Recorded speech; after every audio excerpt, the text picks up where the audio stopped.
ہیں، ان کو پاؤں پر چوٹ لگی تو ڈاکٹروں نے کہا پاؤں کاٹنا پڑے گا، اس کے علاوہ کوئی حل نہیں ہے۔ انہوں نے کہا ٹھیک ہے، مطمئن ہو گئے۔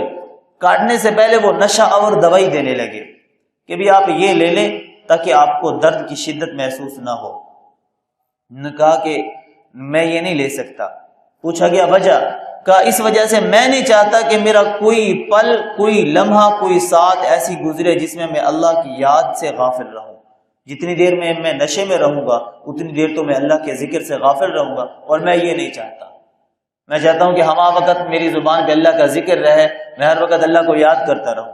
تو آپ بغیر نشے کے ایسے ہی کاٹ لو، مجھے دوائی نہ دو۔ تو کاٹ لیا گیا، مطمئن رہے، پرسکون رہے۔ ابھی یہ ہو رہا تھا معاملہ، اتنے میں کسی نے آ کر اطلاع دی کہ حضرت آپ کا بیٹا چلا گیا، فوت ہو گیا، انتقال ہو گیا آپ کے بیٹے کا۔ انہوں نے کہا انا للہ و انا الیہ راجعون۔